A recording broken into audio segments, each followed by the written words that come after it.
Bueno, buenas noches. Hoy estamos un poco como un remate de un proyecto de esta misión que se ha hecho a través de 13 clases.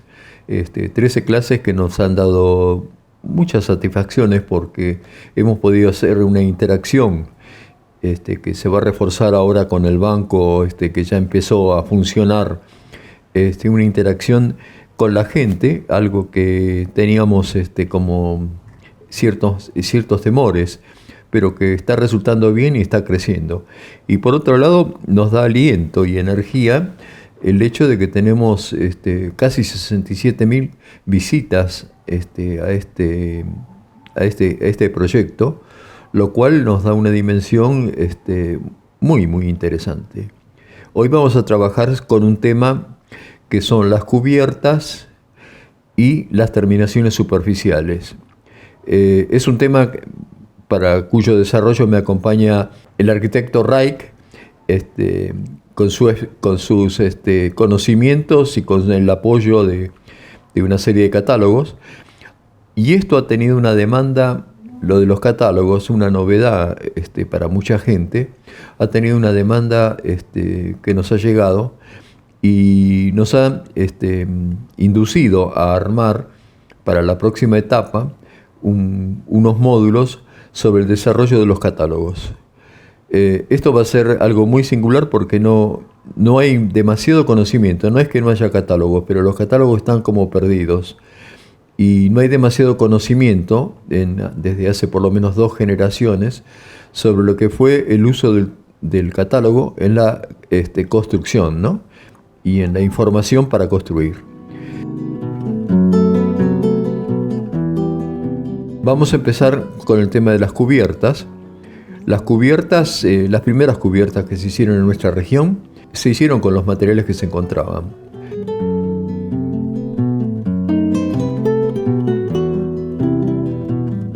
Las estructuras de palo y la cobertura de paja, paja de los pajonales que se colocaba atada y por manojos. Son estructuras muy simples, pero que necesitan una renovación en un corto periodo de años, no son eternas, ¿no? Por otro lado tenemos también en la zona andina y también algunas cosas que han avanzado en Córdoba y quizás en alguna cosita no demasiado importante en la provincia de Buenos Aires, el techo de torta, hecho sobre la estructura de madera, de palos, cañizo, y encima una torta de barro y paja. Una torta que también tiene una duración relativa y que deben ser renovadas o mantenidas para que tengan capacidad de aislación. Actualmente está cambiando el clima en muchas zonas, el cambio climático, y hace que zonas áridas que tenían quizás una lluvia no demasiado intensa en periodos acotados, resulta que ahora ha subido la humedad, ha subido el régimen de lluvias, con lo cual muchos de los techos históricos necesitan o un mantenimiento más frecuente o la incorporación de algún consolidante de forma tal de que no se diluyan. Se está llevando adelante una manera de realizar sobre el que se va a colocar, se va a realizar la torta de barro con una tecnología ancestral y tradicional local, que es el entretejido de la caña para poder generar toda una superficie que tenga textura y que sirva también de alguna manera como mordiente para que la torta de barro asiente y no se deslice.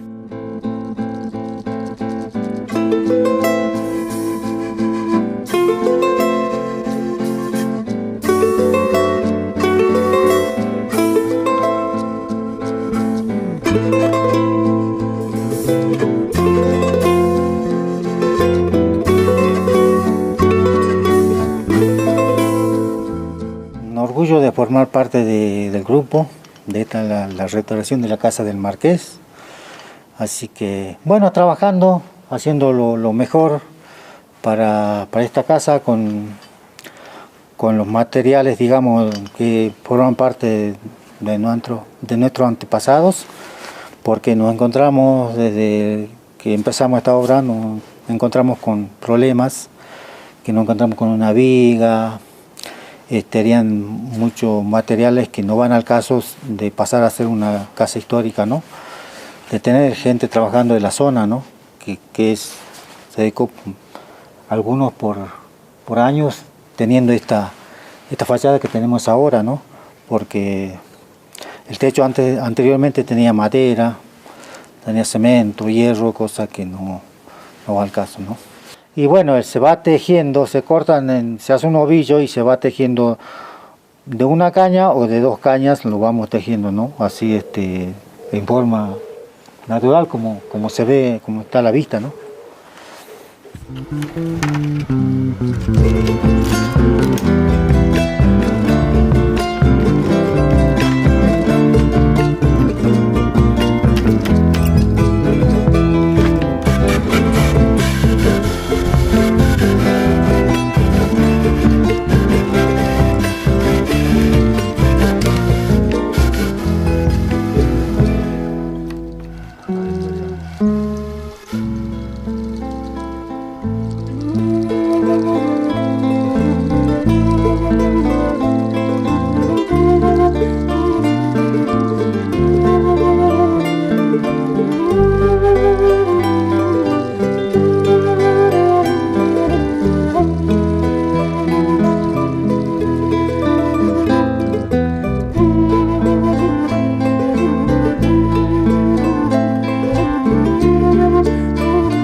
Otros techos que tenemos en el norte, aquí en la región central los conocemos muy poco, son los techos de palma, que corresponden a toda la zona de lo que sería Paraguay, una zona de Corrientes, una zona del Chaco, Formosa y quizás alguna cosa en Misiones, no mucho, que es una palma que se corta en determinadas épocas del año.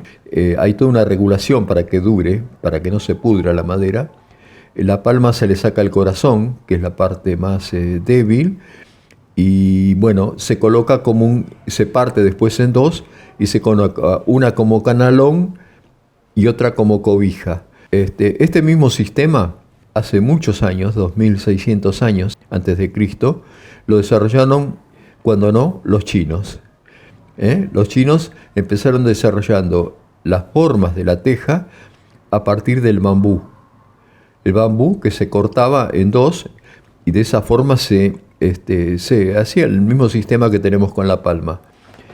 Esto después se empezó a materializar en un material mucho más estable, como fue la cerámica, y aparece el desarrollo de la cerámica, generalmente una teja que se parece a la teja colonial, no es exactamente igual, y que después de esas traslaciones que tiene la cultura y sus tecnologías, pasó al Oriente Medio, pasó después a los países árabes, y de los países árabes al sur de España. Y del sur de España, que en ese momento estaba como zonificado el tema de las tejas, porque había tejas, las que conocemos como coloniales, en el sur, en las zonas de cultura árabe, pero en las zonas del norte había otro tipo de cobertura con componentes, ¿no? En algunas zonas eran las lajas de piedra. En otras zonas, y eso más lo encontramos en el norte de Europa, tejas de madera hendida, algo que, una característica, alguna vez, hace muchos años, fuimos a una visita en Sion, en Suiza, y nos explicaban, era una capilla del siglo XIV, que tenía tejas de madera, y nos decían que la teja se cambiaba cada 50 años, pero cada pocos años la daban vuelta. Y estaba perfecto, no había ninguna entrada de agua. Lo que pasa es que esas tejas necesitan pendientes apropiadas, lo mismo que la teja de piedra, si no, no son aislantes, entra el agua. La teja española se hacía entre nosotros en la forma de la tecnología que se usaba en España. Nosotros tenemos una visión romántica que habla de la teja muslera que se hacía en el muslo. Lo que pasa es que es bastante complejo el tema, ¿no? De hacerlo en el muslo y después llevarlo al tendal y después cocinarla esa teja. Lo más común, y aparece en algún documento y todavía está en uso en algunas regiones de Chile, es el galápago, que se amasa el barro a un grado no pastoso, o sea, que tiene una cierta plasticidad, pero no es una plasticidad manejable. Se coloca en una mesa la pella, que es lo que lleva un manojo, que es la medida de barro con la cual se compone la teja. Se coloca sobre un molde plano en una mesa, un molde trapezoidal, que es el desarrollo de una teja. Una vez que se cubre con la racilla todo ese molde, se acerca hasta el borde de la mesa, y en el borde de la mesa otra persona tiene un molde, que es un medio tronco cónico, con un mango. Y con un movimiento rápido tiran ese barro, lo deslizan hasta el borde y lo tiran sobre ese molde, que es el galápago.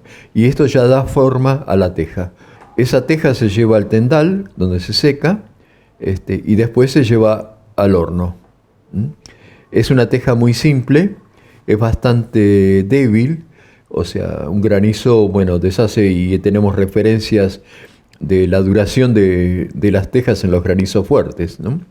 Hay un tema interesante de las tejas, y que se encuentra en Cayastá, las tejas con marca y símbolos, que en realidad son mensajes, pero tejas que no se ven desde abajo, y son como mensajes al cielo. Es muy interesante verlo en el museo de Sitio, el museo que hay en Cayastá. Hay varias tejas de ese tipo con mensajes y con signos hacia el cielo. Pasando el tiempo, nos aparece allá por 1780, la teja empieza a dejar de usarse en toda la región pampeana. No es que se haya cortado de golpe, sino que va dejándose de usar. Y empieza a aparecer lo que hemos hablado en algún momento con las estructuras, los techos planos, que son techos hechos con la viga, la alfajía, 2 o 3 órdenes de ladrillo capas, y una baldosa, que es una baldosa que sigue siendo tan porosa como un ladrillo, que se llamaba beldosa y se usaba para cubrir como última capa. Y según algunas tradiciones, esto después se impermeabilizaba con grasa de oveja. Eso no es demasiado comprobable, pero es lo que nos ha llegado como tradición. Pasó el tiempo y se desarrolló, y las grandes influencias que tuvo la Revolución Industrial, y en Francia, ya desde el 1804, ellos ya tenían una industria cerámica importante en Sèvres, y ¿qué hacen? Empiezan a fabricar en varios lugares de Francia elementos cerámicos que nosotros conocemos como pas de Calais, que son azulejos. Esa industria, esa experiencia industrial, se desarrolla ya por los años 20 para hacer baldosas que se hacían con un molde, no de madera, sino un molde metálico, con lo cual se podía, o aparecía impreso el nombre del fabricante, y se ponían con una prensa que le daba una compacidad importante, y las hacía mucho más fuerte, y a su vez el material que se usaba no era cualquier barro como usábamos nosotros para hacer ladrillos, sino que se seleccionaban las tierras. Eso daba un material de calidad muy importante. A nosotros las baldosas nos empezaron a venir más o menos 1820, 1830, y los vamos a ver que empiezan rápidamente a reemplazar a los ladrillos o a esos medios ladrillos con forma de baldosa, pero tremendamente porosos y rugosos. En 1844, en París, se presenta lo que es la culminación de las formas nuevas de fabricación y de diseño. La teja que nosotros conocemos como teja francesa en esa época se llamaba como teja mecánica, y es la teja que, a diferencia de las tejas anteriores, tiene una superposición mínima de una teja con otra, mientras que la Rosmarie, la teja plana, por ahí tiene un 70% o un 60% de superposición, la teja colonial un 50%, esta teja por ahí tenía un 10%. Eso significa que los techos eran mucho más livianos. La teja francesa entre nosotros nos llega más o menos, las primeras referencias que tenemos, 1860, donde aparece teja francesa usada en varios lugares. Nosotros hemos encontrado en la estancia de San Martín, teja francesa de 1864, pero no es justo el momento, sino que en años anteriores se usó. Por otro lado, estas tejas tenían una serie de elementos complementarios que le permitían hacer las cumbreras, que permitían hacer ventilaciones, y que tenían terminaciones en las puntas, por ejemplo, de las limatesas, como acróteras, con una terminación estética, ¿no? La teja francesa realmente se difundió y terminó reemplazando a los viejos techos, inclusive a los techos planos. Tenían un tema que es determinante. No sé, en nuestro clima, nuestra circunstancia geográfica, hace que los techos en general tenían 30 grados, pero la teja francesa, que se colocaba simplemente sobre la clavadera atada, tenía que tener por lo menos 45 grados de pendiente. Cuando se reduce esa pendiente, lo que estamos haciendo es jugando con la posibilidad de que entre o no agua cada vez que hay viento. Sí, esto, tomando lo que dice Carlos, este es un catálogo de la firma Alberdi, una firma que estaba en Rosario, muy importante. Y bueno, vemos este tipo de tejas francesas o tejas de Marsella, como se decía en su momento, donde ya la variedad de modelos en cuanto a terminaciones que mencionaba permitían ventilar techos, permitían hacer encuentros y terminaciones muy, muy logradas, ¿no?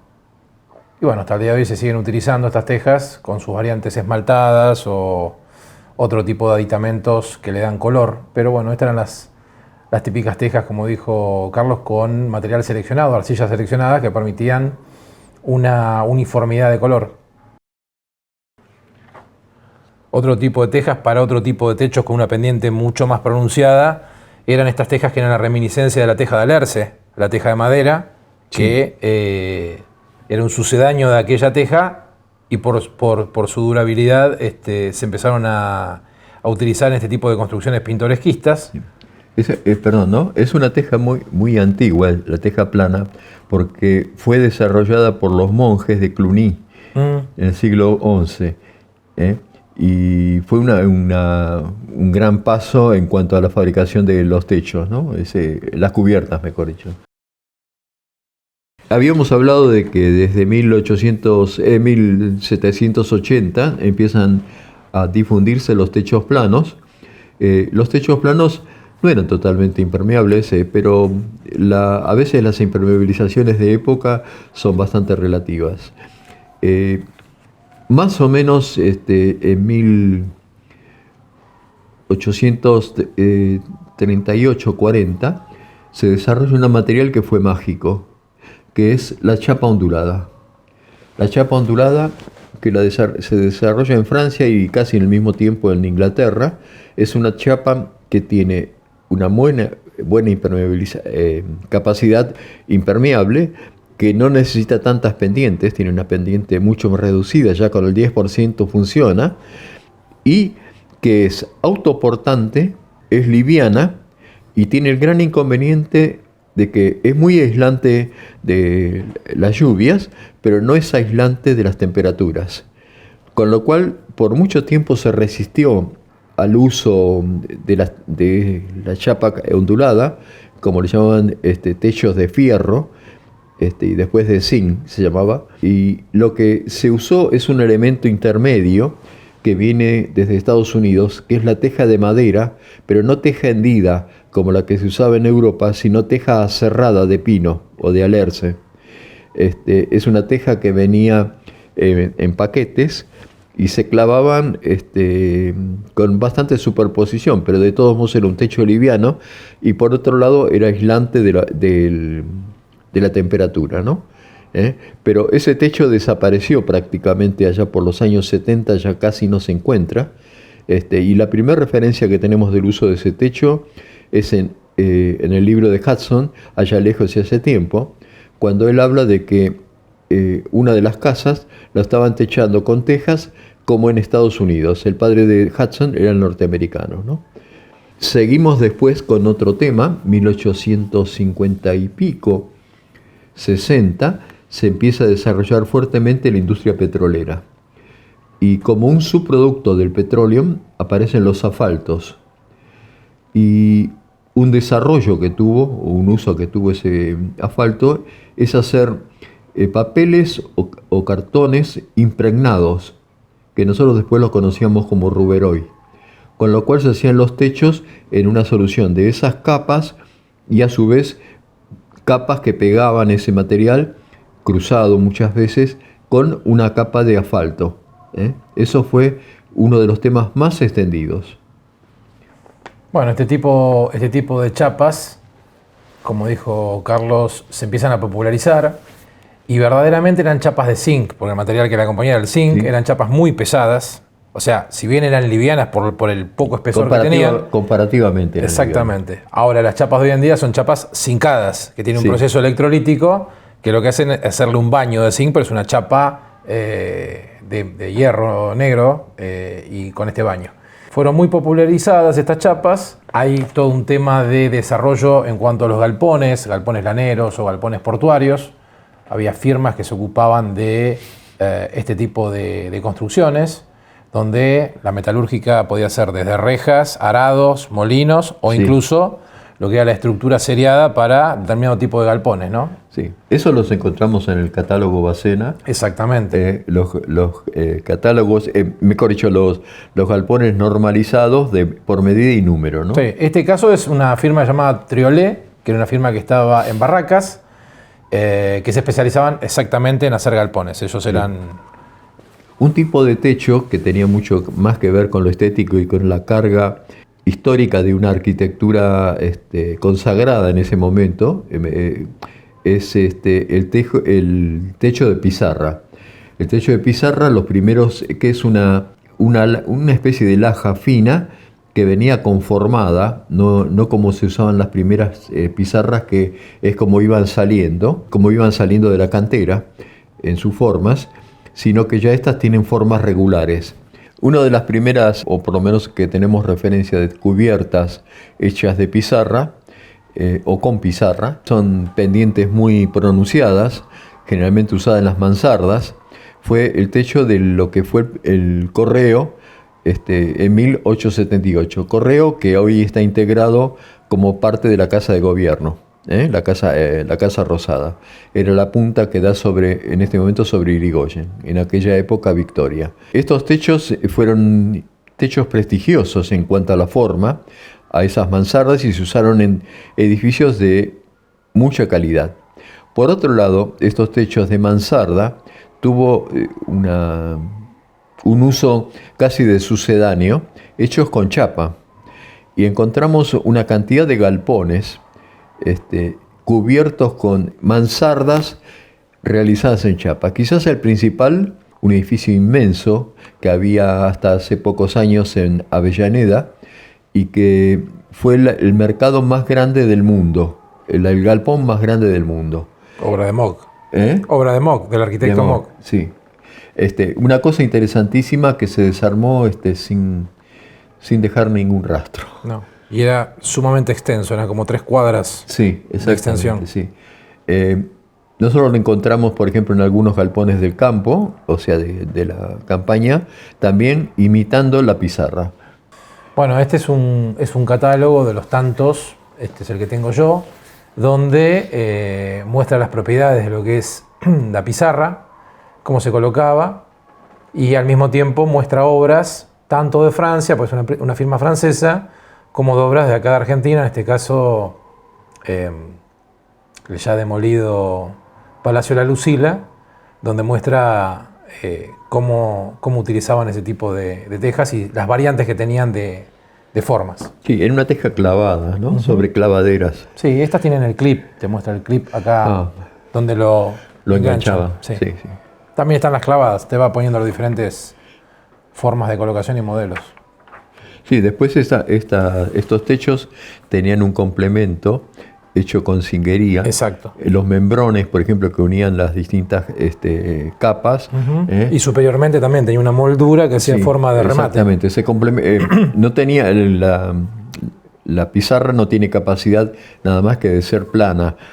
Y todos los complementos se hacían con signo. De esta forma y muy rápido tratamos de sintetizar el tema de las cubiertas, un tema que da para mucho tiempo de trabajo y que de alguna forma con esta biblioteca, este banco que hemos tratado de organizar, pensamos que nos va a llegar información sobre distintos tipos de cubierta, los detalles o las fotografías de distintos tipos de cubiertas a nivel argentino y por supuesto a los seguidores nuestros en Latinoamérica, que nos aportarán algunos detalles que nos permitirán comparar lo que son circunstancias geográficas e históricas. Seguimos con el último tema, que va a ser las terminaciones superficiales. Las terminaciones superficiales siempre estuvieron unidas a la posibilidad económica y cultural de la sociedad que las genera, ¿no? En un rancho, la terminación superficial puede ser simplemente una capa de barro, ni siquiera con cal, y en un palacio pueden ser boiserit, pueden ser mayólicas, pueden ser estucados, infinidad de cosas, empapelados en las cosas medias. Nosotros tenemos en la época colonial terminaciones muy simples. Vemos en la imagen reboques de barro. Los reboques de barro se colocaban directamente con una especie de manopla de cuero, con la cual se iba regulando y llenando los intersticios del adobe o los intersticios del ladrillo. Después las formas cuando había molduras, se hacían con unos sistemas que es actualmente también en uso, que son las terrajas, que eran unos moldes que pueden ser de madera o los más eficaces, moldes de chapa, o sea que tenían el perfil, la contraforma de la moldura y que se podían poner con una guía que puede ser unas reglas o en las partes curvas con lo que se llama listel, que es una especie de radio con el cual se genera una figura regular, una figura, por ejemplo, siempre circular. Es bastante difícil de poder hacer una figura oblonga o una figura que sea no regular en cuanto a que sea el giro de un radio dando la forma circular o semicircular, ¿no? Tenemos, por ejemplo, en lo que fue la casa, porque la demolieron así muy rápido, la casa de los Allende en Córdoba, una casa con una fachada barroca, ahí sí encontramos curvas y encontramos también contracurvas, de mucho trabajo. El barroco en general, con el movimiento de sus líneas y sus curvas, necesitaba mucho trabajo y mucho expertise para poder hacerlo. Usaban también el listel, usaban la terraja, usaban la plana para revocar, que es el fratacho. El fratacho que depende de para qué usos tenía, eran más grandes o fratachos muy chicos para las terminaciones de las molduras. La moldura en general, cuando se hacía de argamasa, se hacía una carga, que era lo que nosotros conocemos como el revoque grueso, y después una última capa, que era el revoque fino o la terminación. Las fachadas que había en época colonial son entre nosotros muy sencillas. Las fachadas muy trabajadas eran unas pocas en las casas principales, en las grandes casonas, pero unas pocas decenas, pocas.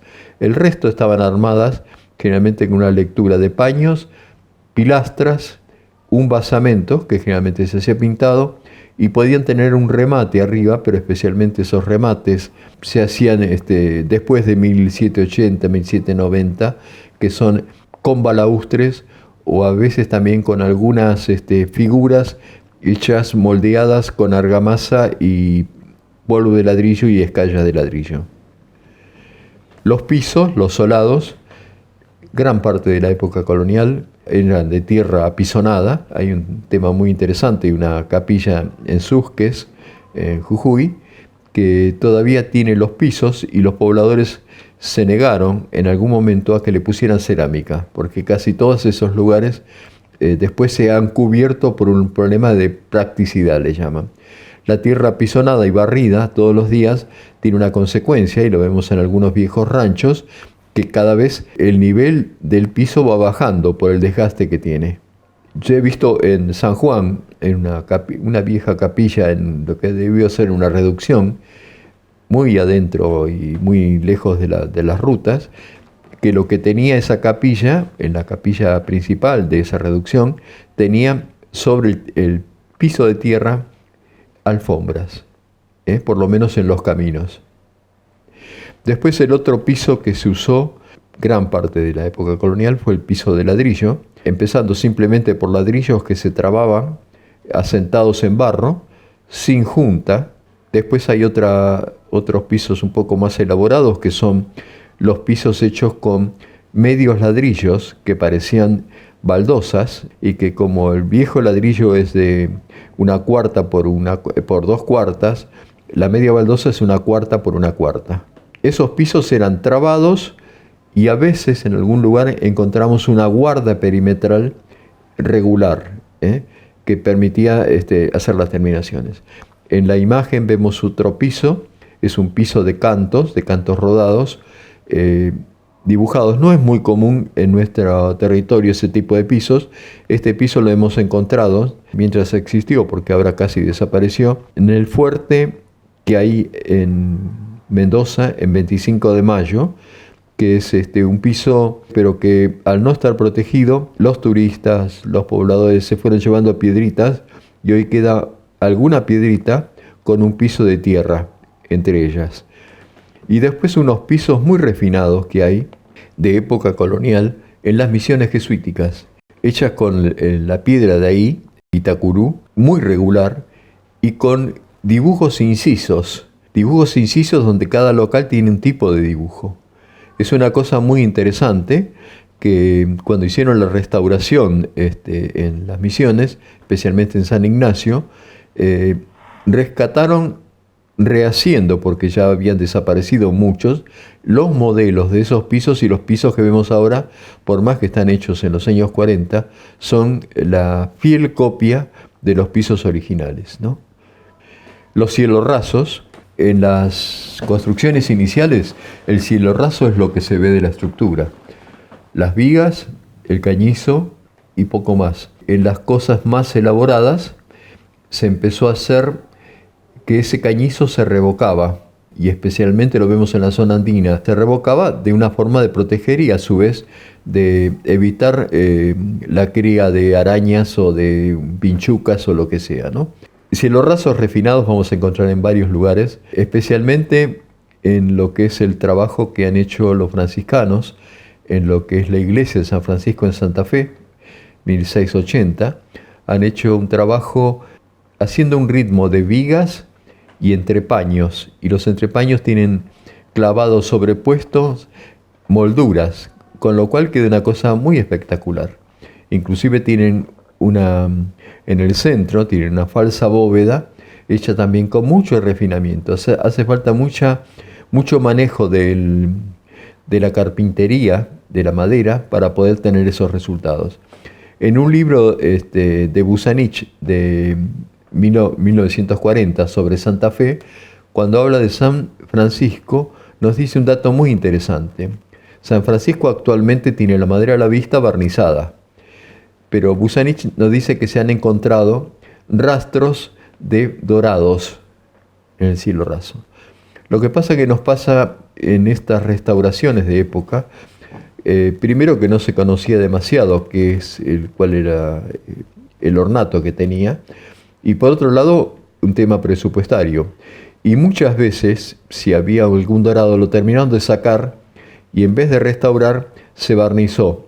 Esto mismo les pasó con algunos de los cordobanes que teníamos como respaldo o asiento en las sillas fraileras coloniales, donde la pintura, estaban pintados para parecer telas de damasco o lo que sea. ¿Y qué pasa? Cuando llegaron a los museos, muchas veces lo que se ha hecho es simplemente homogeneizar el cuero y queda el cuero crudo. Eso no era así. Eso es como si estuviese sin terminar. Paredes y cielos rasos encalados, eso era lo común. Nosotros cuando rescatamos muchas veces una cosa colonial pensamos que las vigas tienen que estar pintadas de otro color, como si fuese madera natural. En aquella época se encalaba, se pintaba cielo raso, pared con cal. Con a veces se daba la cal de Córdoba, claro, la cal de Córdoba apagada. Sí, apagada, sí.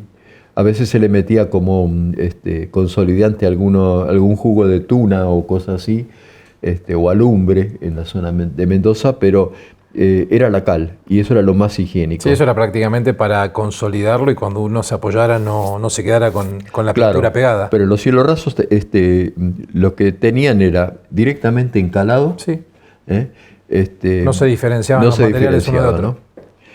Hay un tema muy interesante que son los cielos rasos, por ejemplo, de las bóvedas, bóvedas que encontramos en alguna de las capillas cordobesas y que hemos encontrado también en alguna de las capillas con techo plano, como Guanacache, Nuestra Señora del Rosario en Guanacache, que es que la parte alta desde lo que es el basamento hacia arriba hasta el otro lado, trataba de rescatar los colores azul añil, tratando de reproducir un ámbito que tenía la tierra y encima tenía el cielo.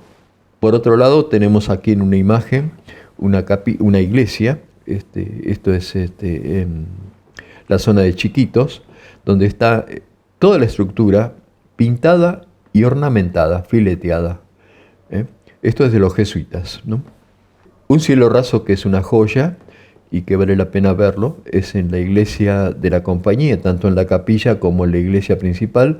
Un cielo raso pintado, inclusive hasta tiene un ritmo con expresiones de distintas imágenes y está pintado y ornado totalmente. O sea, algunas veces hemos preguntado por qué las paredes no tenían ornato en esa, por ejemplo, la capilla doméstica, y resulta que en el barroco las paredes están llenas de cuadros. Era otra forma de hacer las cosas. Lo que pasa, hoy los vemos despojadas y quedan como incompletas. Las pinturas exteriores, en toda la zona nuestra, en la zona, lo que puede ser la zona del litoral abajo de Buenos Aires, la pintura que encontramos permanente en las construcciones coloniales son el blanco del encalado, las cosas que tienen un cierto nivel, si no ni siquiera están encaladas, que tienen un basamento abajo, lo que llaman la faxa, de almagre. Almagre es un óxido de hierro con el cual se protegía esa parte que se salpicaba y que se ensuciaba más rápido. Lo vamos a ver en distintas construcciones. Las carpinterías, por lo menos a fines del siglo XVIII y principios del XIX, se pintaban. Antes posiblemente no se pintaran, sino que simplemente se enceraban o quedaban quizás con un aceite o cosas así, y era la madera natural. Se pintaban y un color que se usaba acá en nuestra región es el verde cardenillo, hecho con aceite de lino y óxido del cobre. Pero hemos encontrado en otros lugares, y especialmente en la primera parte del XIX, donde ya empieza a aparecer por importación pinturas, o pastas para hacer pinturas, cosas como, por ejemplo, lo que encontró Marín Salda cuando hicieron el rescate de la casa de Tucumán. Resulta que la casa de Tucumán, en un criterio que había en su época de los 40 de la restauración, se hacía desde Buenos Aires, con los criterios de Buenos Aires, sin analizar las circunstancias de cada lugar, ¿no? Y de repente a esta casa de Tucumán, cuando la restauran o la rehacen en definitiva, la puerta la pintan de verde cardenillo, como se pintaba en Buenos Aires. pero resulta que en Tucumán, viendo documentos, la puerta de la casa de Tucumán en época de la independencia estaba pintada de azul, porque se pintaban las paredes de blanco y las puertas de azul haciendo los colores de la patria. Eso es muy interesante, cómo cada circunstancia geográfica y cultural tiene sus expresiones, y cómo un sistema centralista desde una capital dice que deben ser los lugares que no son la capital. Eso es muy un criterio unitario, no federal, ¿no? También encontramos en la casa de Güemes, cuando se hicieron algunos cateos, marrones y rojos, que no tienen nada que ver con los que se usaban aquí en Buenos Aires.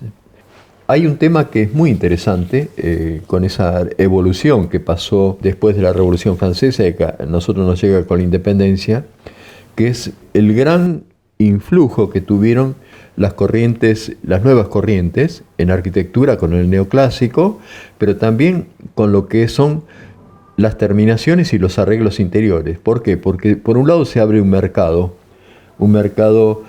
desde Europa, desde Estados Unidos, que trae materiales, había libertad de comercio. Y entonces a las construcciones se les empieza a incorporar en forma aditiva, porque por ejemplo las construcciones en gran parte siguen siendo las construcciones coloniales, pero de repente la sala de estar, o la sala como se llamaba en esa época, aparece con otros materiales. Aparecen empapelados, aparecen alfombras, aparecen baldosas francesas, aparecen cielos rasos de tela tensada. ¿Eso por qué? Porque vinieron artesanos, que tienen o que están formados en los oficios de esos países. Y de repente en alguno de los periódicos de la época habla pintor y decorador francés hace tal cosa. Se ofrecidos para... Claro, pero hay una voluntad de forma también de diferenciarse de lo colonial, haciendo un contrapunto. Y lo vamos a ver después en las pinturas, donde las nuevas arquitecturas, la arquitectura neoclásica, nunca se pinta de blanco, sino que se pinta de colores ocres, tratando de imitar la piedra París de París. Lo que vemos ahí es el vestir los interiores, mientras que las fachadas quedaban todavía con la pintura natural, ¿no? Pintura lacal. Un tema que empieza a tener importancia, pero ya más generalizado, no solamente en las clases más altas, es el agregarle ornato. ¿Y qué pasa? Hay un nuevo usuario en el siglo XIX, que es esa clase media, lo que sería la burguesía, que empieza a tener construcciones que no son ni palacios ni ranchos. Construcciones que tienen algunos aires de querer ser diseñada, especialmente la fachada. Esa fachada que es un mensaje hacia afuera y que no se ve desde adentro. Adentro son más sencillas las cosas. Y uno de los temas es que la mampostería iba tomando las formas, el hueso, de lo que sería después el ornato. Un ornato que, si hubiera estado terminado, estaría revocado. Lo que pasa que, y eso es bastante común en nuestra provincia, el hecho de que las construcciones terminaron en ladrillo, no es ladrillo a la vista, es ladrillo que me quedó a la vista. Ladrillo a la vista es otra cosa. Y que tiene toda la estructura de arcos, de molduras, de pilastras. Lo que sucedía en muchos casos de estos, que son fachadas que llegaron hasta nuestros días en este estado y están bastante bien conservadas, la mano de obra que trabajaba en este tipo de ladrillo ya lo dejaba tan bien preparado para luego ser revocado, que comúnmente la gente lo ve y piensa que esto se dejó ex profeso. Sin embargo, eran cuestiones económicas muchas veces o cuestiones de gusto. Muchas de estas casas estaban preparadas para agregarle un piso más en la azotea, ese crecimiento continuo, y no terminaban de revocarse. El albañil estaba para hacer la construcción y la hacía con ese hueso de ornato. Pero lo que no estaba, y especialmente en la campaña, es el frentista. Exacto.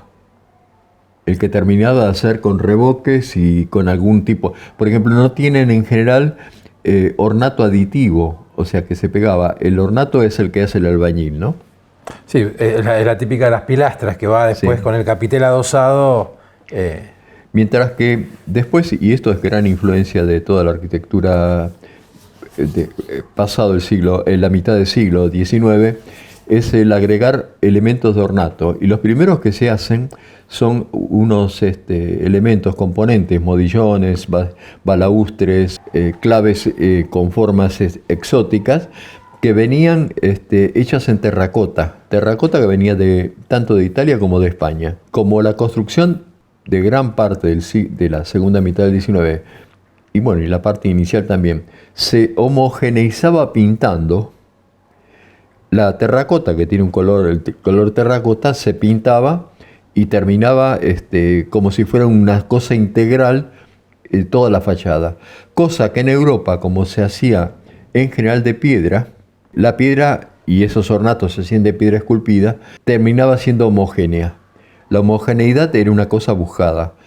También podía haber un contrapunto, especialmente en la arquitectura italiana, donde los fondos tenían un tono, o un azul añil o un rosado, colores muy simples, a veces un rosado que se hacía con el polvo de ladrillo, colores muy simples que hacían un contrapunto entre fondo y figura. Un tema que fue una de las primeras obras que hicimos en restauración, fue la fachada de la Manzana de las Luces. Nosotros éramos la empresa constructora, pero bueno, tuvimos que aprender a hacerla. Y lo más interesante es que buscamos especialistas y hace 40 años no había especialistas, por lo menos no los encontramos, pero sí lo teníamos en el equipo nuestro. Un viejo albañil italiano nos enseñó cómo eran las formas, cómo se hacía un modillón, que ya no lo podíamos hacer en terracota, lo teníamos que hacer con argamasa y un agregado, generalmente de leca se hacía en esa época. ¿Y cómo hacíamos? Él nos enseñó, muy simple, porque tampoco había látex para hacer las molduras, hacerlas con yeso y cemento. Los moldes, a veces de 3 salidas, por ejemplo los modillones, o hacer por rotación los balaustres, en un cajón por rotación. Y las molduras, como es clásico, se hacían con la terraja con su forma. Y después, como se pintaba la fachada, ya sea con cal o en algún momento después una pintura al temple que era con huevo, se agregaba el huevo como aglutinante, eso era el resultado que tenía. Y que muchas veces fachadas de este tipo, que se van deteriorando mucho más rápido, a principios de siglo, cuando se maquilló Buenos Aires de piedra París, se las picó o se las revistió con piedra París. Esto nos pasó, por ejemplo, en la iglesia de San Ignacio, que tenía una fachada con ornato, pintada a la cal, y en 1906, cuando hacen una intervención, la pican y le ponen piedra París con una modenatura hecha marcando la piedra. Le ha pasado a varias iglesias, la única iglesia que se salvó es la Recoleta, porque quedaba un poco más lejos, pero todas las iglesias del centro de Buenos Aires para el centenario estaban revestidas en piedra París. Sí, hubo una obsesión por transformarlas todas. Sí, es la modernidad. Bueno, las fachadas más simples las encontramos, por ejemplo, en el Teatro de la Victoria, 1838. Después una casa que fue muy importante, la casa del general Ángel Pacheco, Sí. donde ahora está la Galería Güemes, que estaba con una fachada hecha en estilo neogótico. Después hay algunas, la dirección de escuelas, hecha con un renacimiento italiano muy, muy simple. O el Hotel Argentino frente a Casa de Gobierno, y bueno, que ahora es una dependencia del Estado, Sí, el Ministerio del Interior. El Ministerio del Interior, o la CIDE. Sí, era en su la CIDE momento. está, pero no vamos a decir que era feo. No. Bueno, pero Del el que lo Ministerio reemplaza. Interior. Pero originalmente es donde se alojó José Hernández y terminó de escribir el Martín Fierro. Otra forma de terminación, y que se produce generalmente en edificios industriales y no tanto, fue el ladrillo a la vista trabajado con junta tomada, que generalmente era una junta donde se le tomaba el cemento y se marcaba la junta, y también se dejaba el ornato a la vista. Se redibujaba. Se redibujaba la junta, ¿no? Y lo vemos en el edificio de Wellwright, que es la estación terminal en Rosario, es 1868. Lo vemos en la estación terminal de Mar del Plata, 1885. O lo vemos en un edificio que está en Buenos Aires, que es una joya, que es un edificio hecho por el arquitecto Vysotsky en 1882, originalmente destinado a ser lo que era la Secretaría de Agricultura, que después pasó a ser el Museo Histórico Nacional y que hoy es la administración del Jardín Botánico. Es un edificio que es una joya. Fue la vivienda de Thais, y fue director. Sí, exactamente, ¿no? Otros edificios, en este caso encontramos edificios, tanto sea los de la Manzana de las Luces, 1863, o en la antigua Facultad de Derecho, que hoy es el Museo Etnográfico, que es 1870 y pico, o la Casa de la Moneda, también 1870 y pico. De Calle México. Sí, o los edificios revestidos con piedra París. En este caso es un edificio al 1130 de la Avenida de Mayo que está impecable. La nueva piedra París. El ornato, un tema muy interesante que aparece, que había talleres de escultura. Y los escultores preparaban con moldes estándar o preparaban a pedido figuras y elementos de ornato que la gente iba y elegía, el profesional o los clientes, y que se le preparaban para colocar tanto en una fachada como en un interior. Estos ornatos se fabricaban en argamasa al principio, después con cemento y después o con yeso. Y lo que había eran también, en estos talleres tenían sus catálogos con los tipos de ornato y cómo había posibilidades de hacer fachadas, inclusive combinando ornatos y a veces estilos. Por ejemplo, el edificio del Congreso, hecho también, pero con un revestimiento de piedra. Era un edificio de mucha calidad, que ya no era la construcción en piedra. Esto es algo que también lo vamos a encontrar tanto en la Basílica de Luján, que eran construcciones de mampostería que se revestían en piedra, mientras que en Europa eran construcciones de piedra que terminaban, terminaba la piedra aparente. Aquí termina la piedra aparente, mientras que en Europa las construcciones generalmente medievales o renacentistas eran totalmente en piedra. Sí, la gran diferencia es que acá nunca tuvimos buena piedra. No. Y la piedra que se usó con los años, con el transcurso de los años, se va deteriorando, se va degradando. Sí. Bueno, acá vemos baldosas cerámicas, baldosas francesas, baldosas criollas. Hay un tema muy interesante que aparece en un diario, en el diario Nacional, allá por 1850 y pico, que es una fábrica o un horno de baldosas que estaba en la Convalecencia, donde ahora es la Plaza... La Plaza España. La Plaza España. Barracas. En Barracas, que decía, tenemos baldosas mejores que las extranjeras, porque no sudan. ¿Y por qué no sudaban las baldosas que se hacían ahí? Porque eran tan porosas que la humedad no condensaba. Claro. Mientras que las francesas tenían una superficie muy lisa y plana y compacta, con la cual cuando había humedad, esa humedad tan común en Buenos Aires, condensaban. Y ellos la veían como una ventaja. Las baldosas nuestras tenían 1/4 por 1/4 y recién van a cambiar las baldosas por allá por los años 70 o 80, cuando ya se difunde el sistema métrico decimal que había sido instalado o decretado por Bartolomé Mitre en 1863.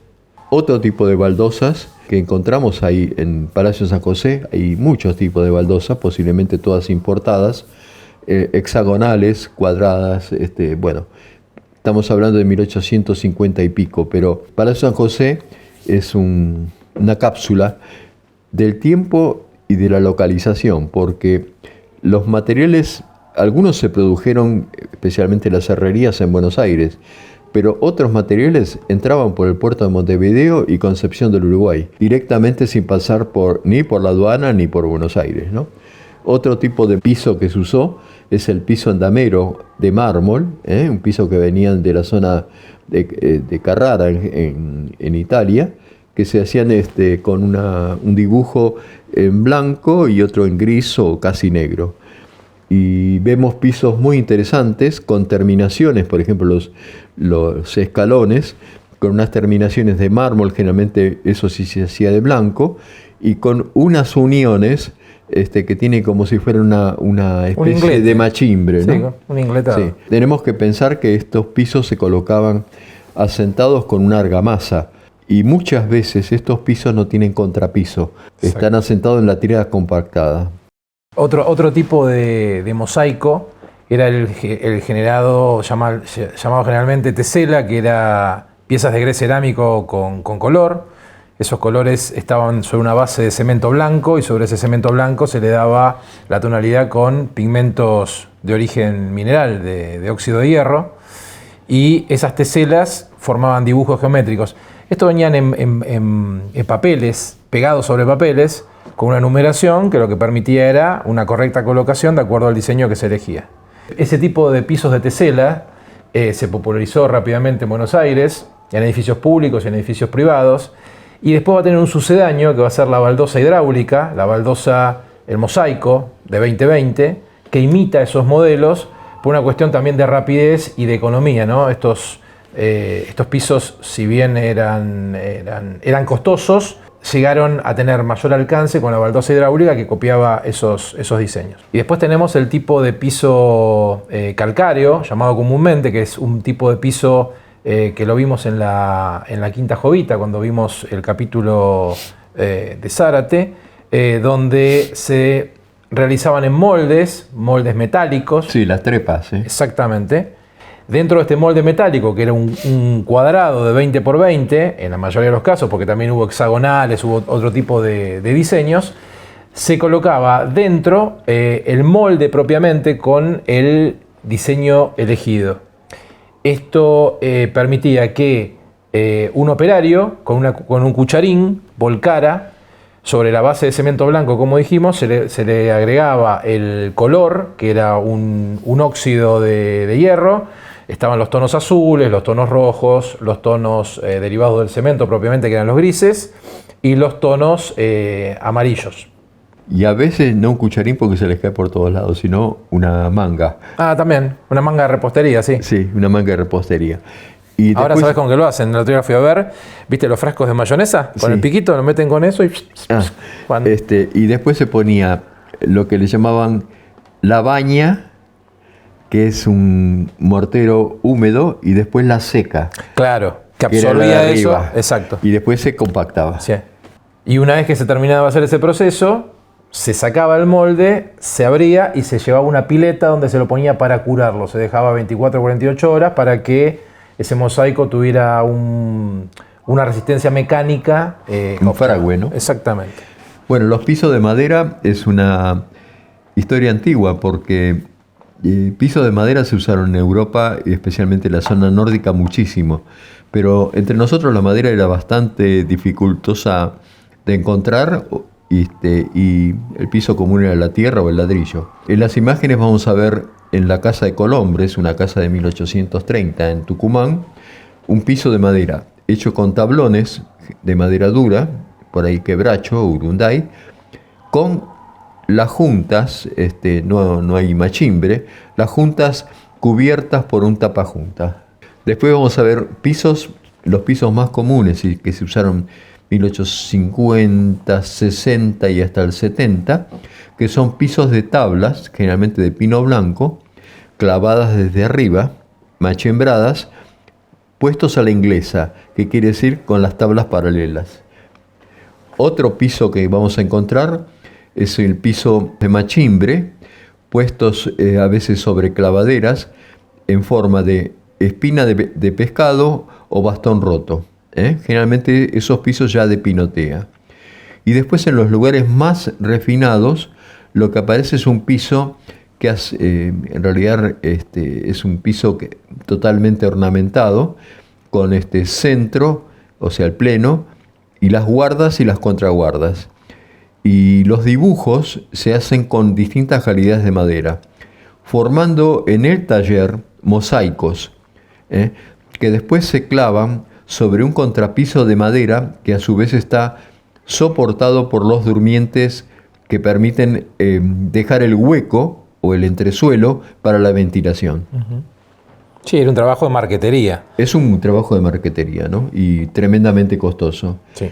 Y muy costoso de reparar, como nos ha pasado muchas veces. Y muchas veces las maderas no se consiguen ya esas maderas porque hay muchas maderas que eran importadas y hay que estar buscando símiles o cuestiones a lograr en obra para poder reemplazarlas. Sí, sí, es bastante difícil porque tenemos nogales, tenemos robles, distintos tipos de robles, y dibujos bastante complejos, ¿no?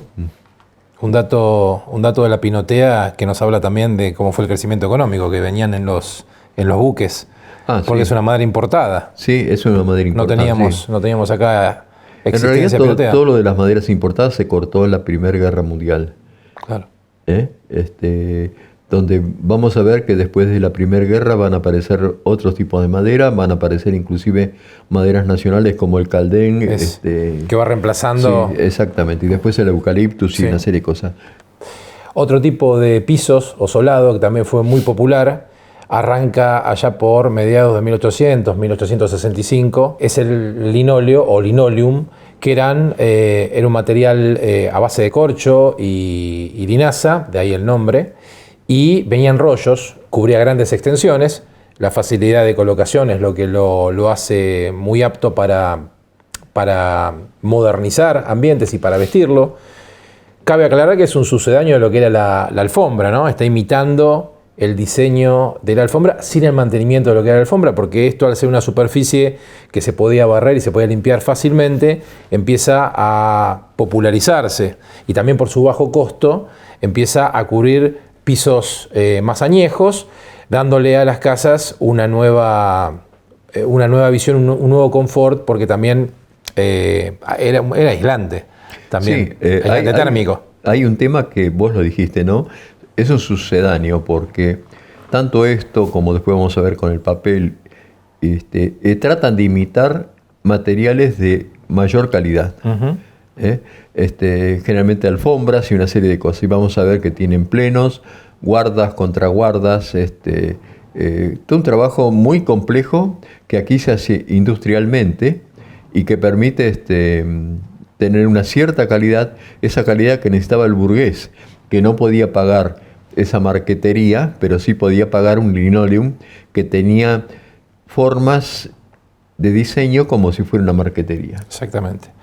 Y esto nos deja pendiente un tema que después vamos a desarrollar, que es cómo el catálogo influye también en la elección de este tipo de materiales, ya que las imprentas habían evolucionado muchísimo y el color que reproducían en las páginas de los catálogos son prácticamente el real, con lo cual se podía elegir de donde fuera que venía el catálogo, casi a la semejanza de lo que iba a quedar en el ambiente colocado. Otro tema que va a aparecer y se desarrolla y se populariza muchísimo, especialmente en la segunda mitad del siglo XIX, es el uso de revestimientos cerámicos.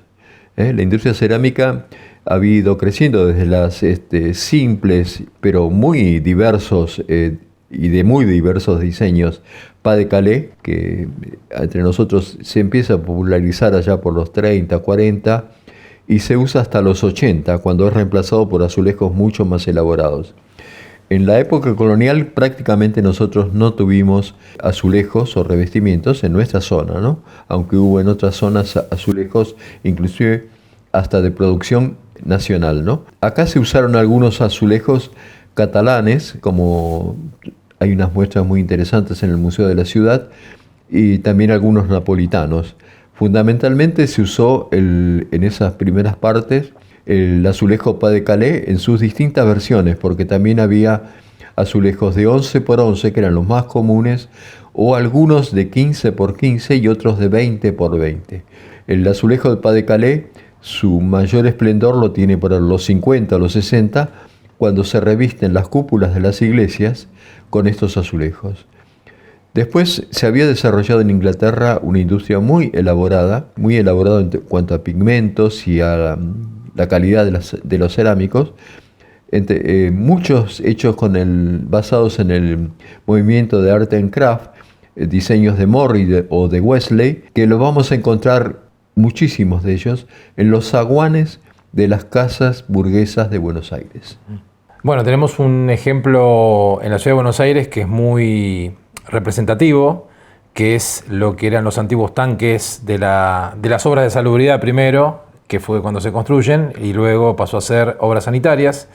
Es un edificio que en realidad es una gran cáscara que va a esconder los tanques de agua, que fue el gran adelanto tecnológico de ese momento, pero que había que mostrar esa obra que se componía de desagües y de tanques, pero eso quedaba oculto, entonces había que dotarlo a esa gran obra de infraestructura de una imagen exterior. Y tuvieron la idea de recrear un palacio para ocultar estos depósitos. Para hacer esta obra lo que se decide es una estructura metálica con un revestimiento de muros de ladrillo, pero estos ladrillos parecían poca cosa, entonces los ingleses, que son los que diseñan este complejo de infraestructura, deciden dotarlo de una serie de elementos esmaltados. Es como un gran mecano que se empieza a armar por piezas y le encargan a la firma Royal Dalton la construcción de estas piezas. Fíjense que hasta incluso le han puesto los escudos, algunos hoy ya no son exactamente los escudos, pero bueno, fueron los escudos que eligieron para representar las provincias que había hasta ese momento. Estamos hablando del año 1887, sí, cuando se empiezan estas obras. Pero lo curioso que tiene esto es que cada pieza está numerada y el diseño de la fachada se hizo teniendo en cuenta estas piezas para que encajaran perfectamente. Y toda la fachada, desde el basamento hasta el remate, excepto por la pizarra que antes habíamos hablado, está compuesta de estos elementos que combinan elementos lisos o elementos opacos con elementos esmaltados y con diferentes terminaciones. Si ustedes van al museo, van a ver que todavía están las piezas que se habían traído como repuesto, porque esto viajó en barcos, y dado la fragilidad, si bien venían en cajones de madera con paja para preservar que no se rompieran, hay piezas que quedaron de reposición o piezas que durante la obra se dañaron y quedaron en los depósitos y hoy se pueden observar dentro de lo que es el museo. Eran piezas de gran porte con agujeros donde se insertaban piezas metálicas para ir enhebrando y luego se colaba material entre las juntas como para darle ligazón. Sí, un tema que es interesante, lo que vos decías de las piezas de gran porte, porque también en el Museo de Obra Sanitaria vamos a encontrar los artefactos que tienen la misma tecnología. Exacto.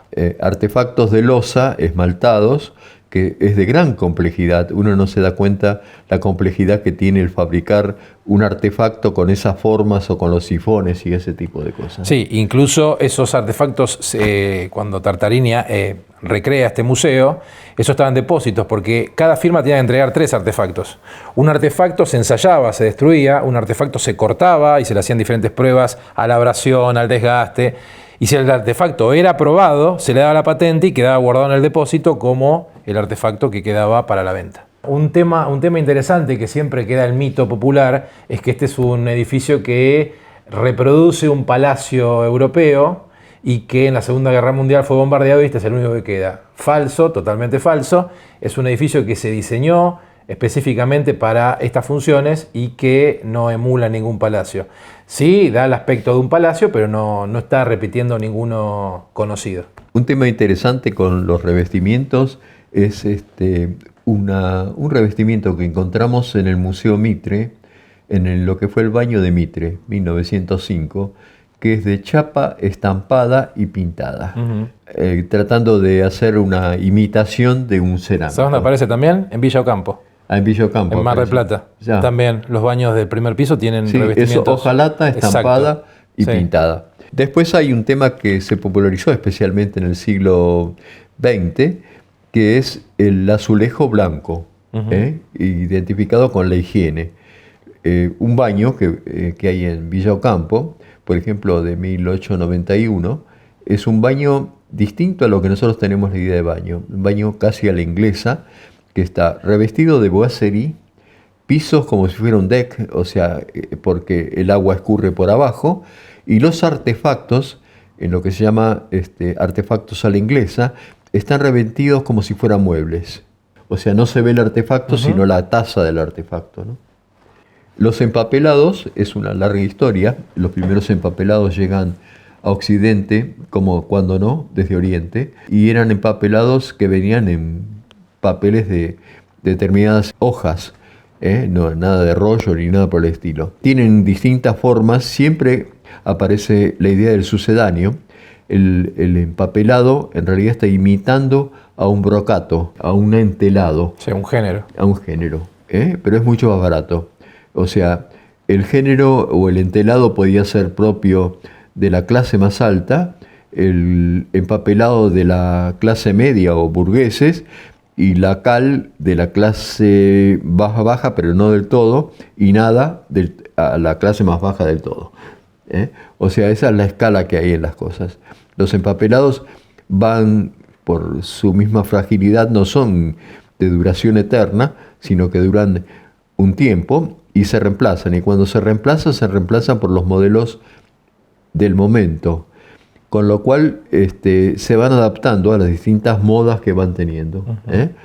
Es muy interesante porque en Palacio San José, por ejemplo, en el comedor, pensábamos en algún momento que se hizo algún trabajo en pinturas, y las pinturas es lo que fue posible ahora, pero cuando se sacaron los contramarcos, había atrás del contramarco la tira de empapelado que había sobrevivido y que tenía unos colores que hoy serían medio horribles porque eran medio violetas. Chillones, colores chillones. Que era lo que se usaba en ese momento, donde había casi un horror al vacío. O sea, en ese momento una pared blanca era como que no tengo posibilidad, ¿no? Un buen ejemplo es en Villa Ocampo, que recién te lo mencionaba, que al ser de madera, es prefabricada, le han puesto por detrás un lienzo de arpillera y sobre eso aplicaban, para que no copiara lo que era la forma de la tabla, de las uniones de la tabla. Eso ha quedado expuesto y le han puesto unos acrílicos. Bueno, en los empapelados hacían algo similar, con un soporte de un papel rústico para que no se marcara las deficiencias que tenía deficiencia de la revoque, pared, ¿no? sí. Los cielorrasos, desde fines del siglo XVIII, se empiezan a usar entelados en algunas cosas. Por supuesto no era en todos lados, sino en algunas cosas de cierta calidad. Y los entelados, generalmente, en los mejores ejemplos, tenían dibujos de ornamentación. Esos entelados se usaron hasta, 1870 o algo así. Después ya el cielorraso de yeso reemplaza y permite otro tipo de estructura. En Villa Jovita, que todavía quedan los vestigios de lo que es o lo que fue el armazón de estos techos, que comentaba Carlos, de tela tensada, ¿no? Es tela tensada, sí, un bring o una loneta muy fina, ¿no? Y bueno, vemos lo que fue la estructura, donde todavía se aprecia el marco perimetral que estaba moldurado, donde pendía, o sea, donde estaba tensada la tela, que ya hoy no está más. Una tela clavada. Eso te iba a preguntar, ¿cómo lo tensaban? No, lo clava, es como un bastidor. Vos lo pones acá y lo tirás y clavas. ¿Y la moldura perimetral es la que tapaba? Sí. Un material que surgió ya casi a fines de siglo, con el gran desarrollo de la industria metalúrgica, es el cielorraso de chapa estampada, que tenía formas imitando a un cielorraso de yeso y con un ornato que estaba estampado y que después, cuando se pintaba, esos cielorrasos aparecían como un elemento homogéneo de otro material. Estos cielorrasos se usaron muchísimo en los cines, en los salones. Inclusive hubo casos de un estampado que servía para hacer revestimientos de baño. Y tenía piezas sueltas que se ponían como sobrepuesto. Algo similar a lo que para los techos habían sido los ornatos estampados de zinc. Todas imitando trabajos de otro tipo, inclusive trabajos de calados en madera. Tenemos otro cielorraso que fue muy común, especialmente en la provincia. En Buenos Aires no hemos tenido mucho, o no han quedado testimonios, que es el de tabla, una tabla que se llama tabla salada, de más o menos un pie de ancho por media pulgada de espesor, que se clavaba sobre una estructura y después las uniones, que no era, por no ser machimbrados, se hacían con tapas juntas. Y a esas tapas juntas se las organizaba formando dibujos. Sí, muchas estaban molduradas, tenían alguna, Sí, exactamente, alguna sí. terminación. Los tipos de pintura que se usaban eran pinturas a la cal, pinturas al temple, pinturas al aceite.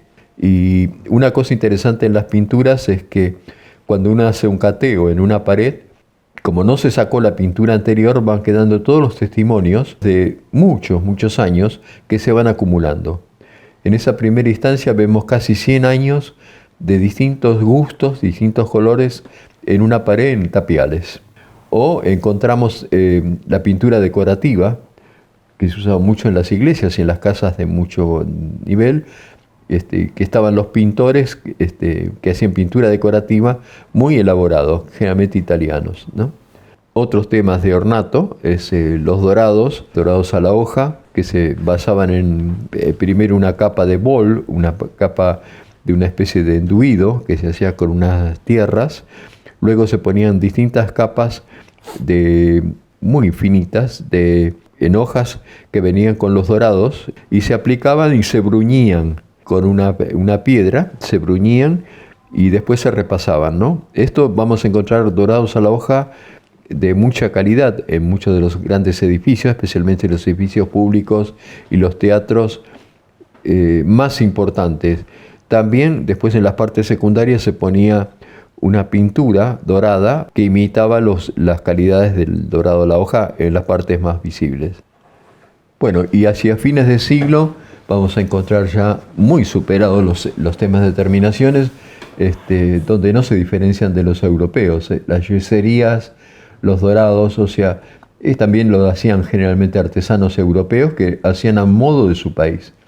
Y es interesante en esta imagen dos comparaciones. La comparación del salón de baile del Palacio Paz, 1906, y el interior de un rancho criollo, pero de una familia inmigrante, donde la terminación superficial es arpillera cubriendo los techos y forradas las paredes con imágenes de revistas y empapelados con diarios. Entre estas dos cosas están los revestimientos. El revestimiento interior no es Palacio Paz, no es el rancho, son todos. Prácticamente este periodo de entre Mayo y el Centenario es una evolución de la tecnología en una forma integral. Se incorporaron los materiales de la Revolución Industrial, el hierro, las chapas estampadas, las pinturas mucho más elaboradas en una gran variedad, los empapelados industriales, los cielorrasos primero de telas tensadas, madera y yesos, los pisos que llegaron a las marqueterías. Todo es un cambio muy importante que no se tiene en cuenta muchas veces, es el tema de la luz. Hasta 1850 y pico, la luz eran velas, a lo sumo un quinqué o una lámpara de aceite. Allá por 1856 se establece el sistema de iluminación con artefactos de gas. Gas que se generaba en un gran gasómetro que había en lo que ahora es Retiro, donde está la torre de los ingleses. Con ese gas hubo un primer cambio, pero la iluminación no era plena. Después el cambio más importante se produce cuando después de 1883 se establecen las primeras usinas muy simples y muy primitivas y ya su culminación lo vamos a encontrar en la fiesta del Centenario, donde vemos las fachadas iluminadas, las guirnaldas en las avenidas, todo un pleno que forma un gran contraste con el resto de la ciudad. El resto de la ciudad alumbrado quizás con una lámpara o dos por cuadra y un pleno en las avenidas en los lugares de festejo. Esto acentuaba mucho más el valor referencial que tenía el centro. El centro de la luz era la modernidad. Lo que le queremos proponer a todos y a todas aquellos que hicieron el curso, vamos a proponerle tres modalidades. Dependiendo de aquellos y aquellas que hayan cursado y quieran tener un diploma, su paso por el curso, le vamos a subir para el jueves que viene un formulario en el cual le vamos a hacer una serie de preguntas y completan eso. Otra modalidad, para aquellos que quieran haber tenido aprobado el curso y obtener después un diploma con la firma del arquitecto Carlos Moreno, serían dos variantes. Una variante sería desarrollar unas fichas donde para un elemento arquitectónico o un componente le vamos a dar una serie de datos que tienen que relevar y que tienen que completar. Y la otra opción, que es la que estamos tratando de generar en este espacio que se está armando, que sería el banco, sobre un trabajo que ustedes hayan desarrollado en algún momento y que quieran incorporar elementos que vimos a lo largo del curso y que eso les sirva como una forma de expandir el tema tratado, que lo vuelquen ahí y que lo presenten y lo podamos subir al banco. Sí, yo creo que lo que vamos a presentar, también vamos a dar unos ejemplos de cómo hacer las cosas, porque no es tan complejo, sino que lo que hay que seguir es alguna metodología. La idea es que todos esos trabajos nos ayuden a interactuar. Interactuar significa enriquecer, y no solamente en lo que es el territorio nacional. Hemos tenido una cantidad de participantes que son latinoamericanos, algunos europeos, mucho más lejos, pero latinoamericanos, que nos permitirían, como dijimos antes, de alguna forma tener una cosa que integre y compare y ayude a comprender la circunstancia cultural y la circunstancia geográfica que determina el patrimonio. Después de 13 módulos que hemos de alguna forma compartido, y que ahora proponemos de alguna forma profundizar haciendo alguna interacción, nos sentimos muy satisfechos, tanto Teresa Anchorena como Matías Profeta, como Gustavo Raik, y yo, porque sin tener recursos hemos podido hacer un comienzo de ese tejer afectos para tratar de valorizar y poner en valor, en función de nuestra identidad, el patrimonio nacional, el patrimonio latinoamericano, en la medida que podamos. Esto es un proyecto muy ambicioso, porque ahora sigue esa interacción a través del banco, el Banco Latinoamericano de Afectos Patrimoniales, y después, en la medida que podamos y que de alguna forma no sean propicias las circunstancias, seguir con otros módulos. El próximo que tenemos pensado y elaborado tiene que ver con la lectura de algunos edificios, el encontrar esas referencias en los catálogos y unir todo esto a lo que pasó, porque los catálogos y los edificios y todas las cosas que hacen hombre están en relación al momento cultural, a esa circunstancia histórica y circunstancia geográfica. Creo que en función de eso trataremos de seguir colaborando y seguir interactuando y seguir enriqueciéndonos con el material que ustedes manden. El material que manden, en la medida de lo posible, lo vamos a integrar en las clases. Gracias.